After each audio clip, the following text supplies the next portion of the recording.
You're gonna wait for all your needles to sweep. You're gonna wait for your ABS light to turn on and turn off. It means it's working properly, all right? Same with the def light. Wait for it to turn on and turn off. That means it's working. You guys can go ahead and start the system.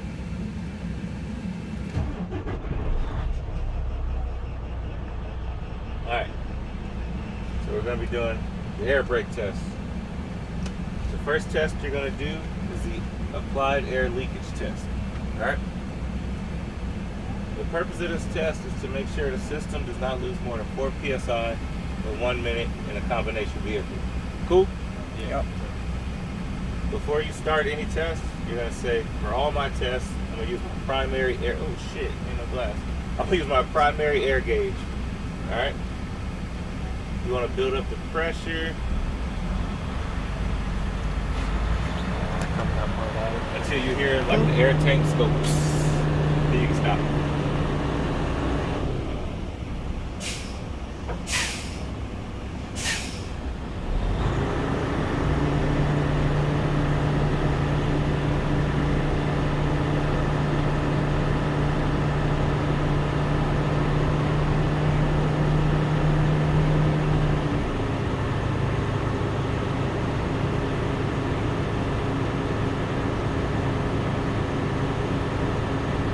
So these first 3 tests are pretty particular. If you guys miss anything, it's automatic fail.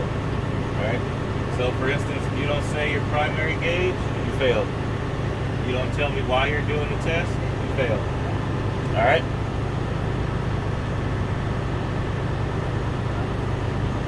Just keep going till your tanks fill up.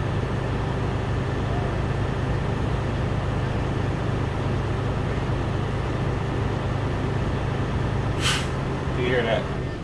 You were just on the gas, right? Huh? You were just on the accelerator, Yeah, right? you just hold it at about 1200 RPM. Just hold it there and just let it build all the way up. Alright. Once it's fully pressurized, now you're going to start your test. Alright? You're going to turn it off. Turn it back to auxiliary. Let everything settle again.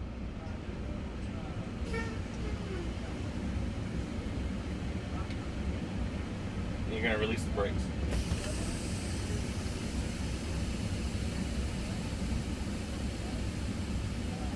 And you're going to wait for the system to settle.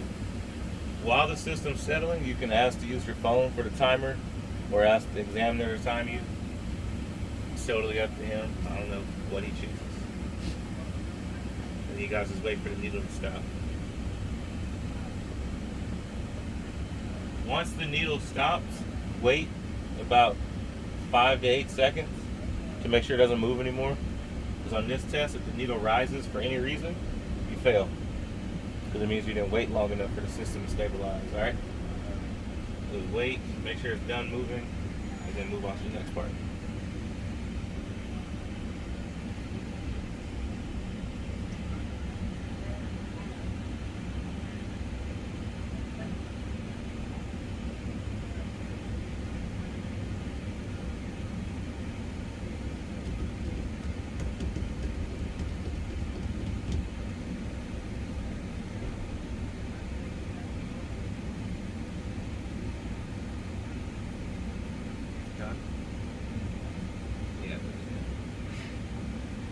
Alright, the system is stabilized. Now you're going to step on the brake all the way down and hold it. Okay? You're going to wait for it to settle again. Once it settles, this is the first reading you're going to get. So, my needle stopped at 90 psi. And now you want to start your minute. So you hold it down for a minute, you watch it. Foot still on the brake. Foot stays right there, yeah. Pushing it all the way in. Alright, your minute's up. My needle is still at 90 psi. Is this a good test? Yes. Why? You didn't lose more than a PSI within 1 minute. How much? More what? 4. Cool. After that, you're gonna ask, can I please release the brake? He's gonna say yeah. The reason you're asking is because let's say you fucked up, but you don't know where. And once you ask him, he's gonna be like, "Are you sure? Or are you sure you want to do that? Or some variation of that." Yeah.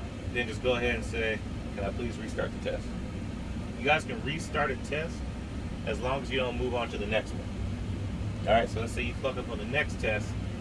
As long as you don't move to the one after that, you can ask to redo it. All right? All right. So the next test is the low air warning. The purpose of this test is to make sure my low air warning light and or buzzer comes on between, anybody know? 65 and 75. 1. 45 and 65. You said low air? Yeah. Oh, No, you said 75 or 55? I'm not Okay. sure if that's low one. 75, 51. Because Yeah, you're right. 20 is when the springs pop out. Yeah, it's 55 to 75. So then you just pump on the brakes until your low air warning comes on. You want to give the reading as soon as it comes on, not when the needle settles. All right. So if it comes on at 75 and the needle stops at 70, and you tell me 70, that's a fail. All right. All right. You guys make sure you just watch it. Make sure you do it as soon as it comes on. All right. My low air warning came on at 80 psi. Is this a good test? Yeah. No, 75 to 55. That's right. If it's a bad test for any reason, say it's a bad test. Okay. Okay. It's a bad test. Came on at 80. It's a bad test because it didn't come on between 55 and 75. And that's it. You say it's a bad test and move on. So, yeah. All right. Not your fault. Truck sucks. Nope. Next test is the spring brake pop out test. The purpose of this test is to make sure your spring brakes pop out when? Between 40 and 20 psi. Or, I believe 40 and 20. I want to say it's 45 and 20. 45 and 20. Okay. Bandwagon. You agree with what he said earlier? You agree with what he says? I can't remember, so All right, 20 to 45 is the right answer. 20 to 45. All right. So it's the I knew same 45 shit. was in there somewhere. As soon as these pop out, give the reading. Don't wait for the needle to stop. All right. You're just gonna pump the brakes.